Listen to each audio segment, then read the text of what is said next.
good morning everyone. Happy Thanksgiving Day, Canada 2024. Hi guys, ito yung aking table. Simple table arrangement. So ayan guys. So napakasimple lang guys. Sama-sama ko.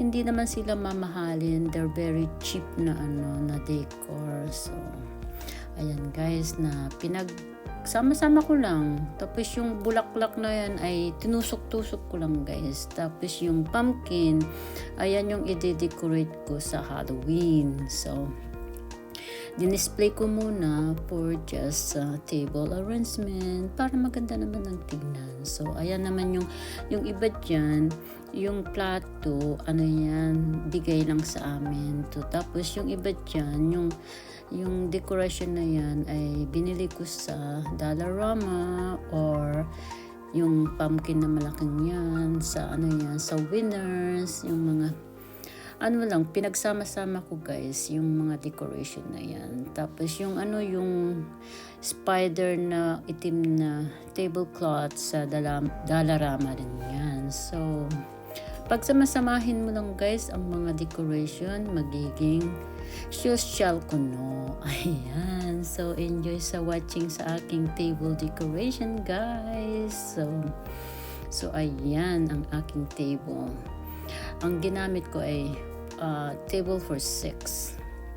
So ayan guys yung magpapakulo kami ng lahat ng mga ng mga spices, ingredients para sa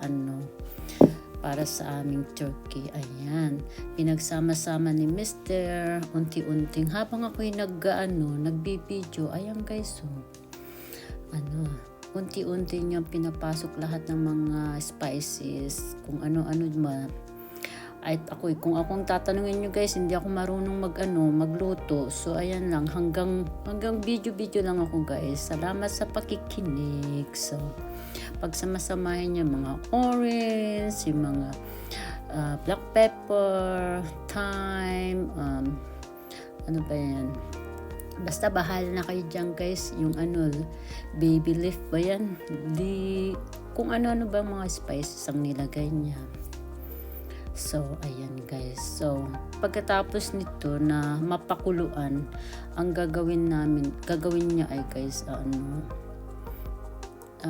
i-cool down niya before ilagay ang turkey sa loob. So, ayan, may apple, may orange, may thyme, may kung ano-ano mga spices ang nilagay guys para masarap ang kanyang ibabad to ng 24 hours ata guys. Magdamag. So ayan. So mamaya makikita ninyo ang turkey sa loob nito pag napakuluan na. So ayan. Basta enjoy sa watching guys. Salamat.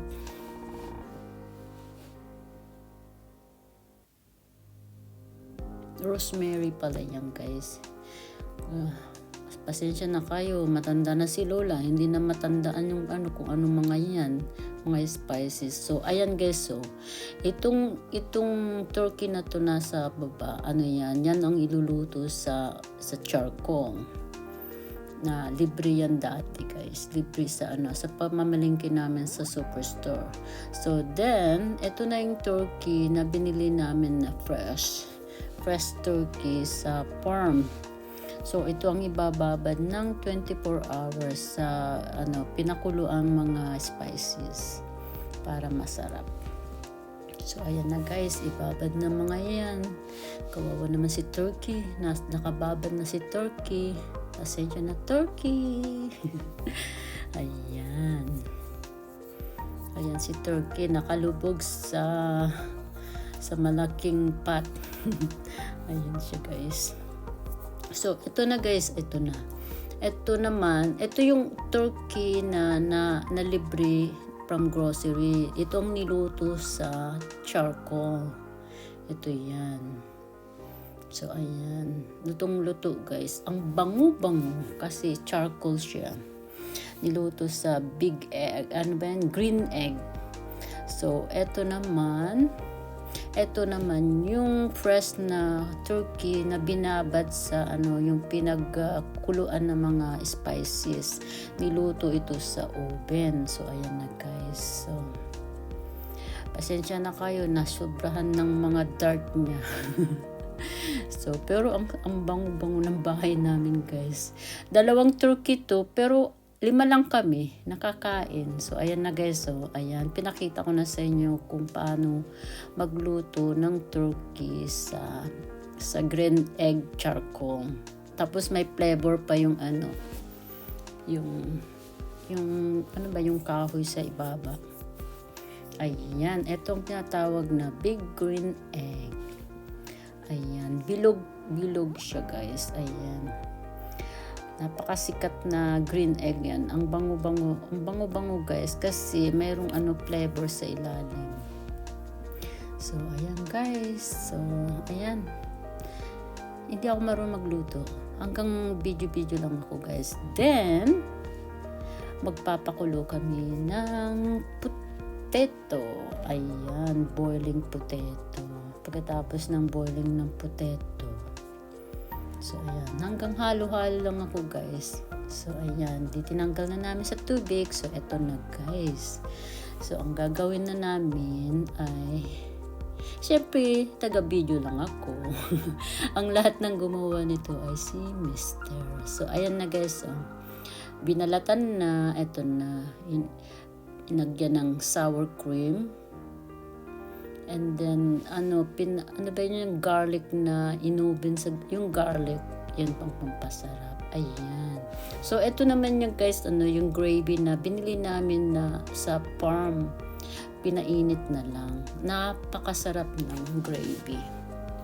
Kasi yan gravy from the farm. So, ayan guys, yung mashed potato, ninagdagan ng milk, black pepper, and asin. So, ayan na guys, ayan. Pinakuluan namin yung green beans, ayan, ng half cook.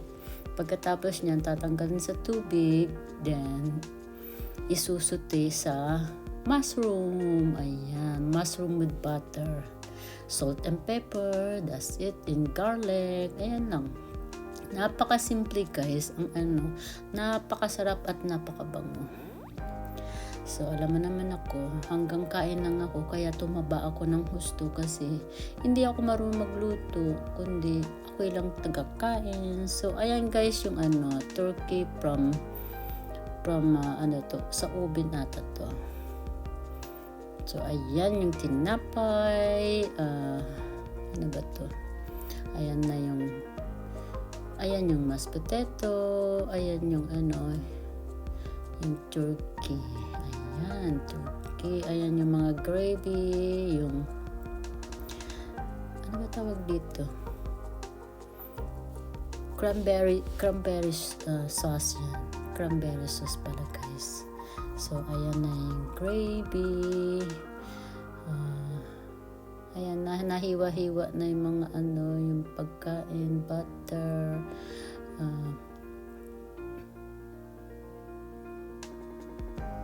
masarap yung gravy nila guys. So, ayan ang dinner namin. And then, of course, magwa-wine ako. Tapos, eto na yung aking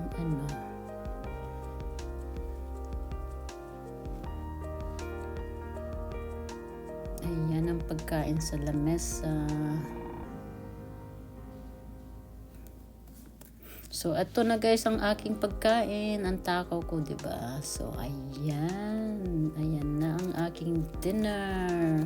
Of course, mayroon akong white wine this time.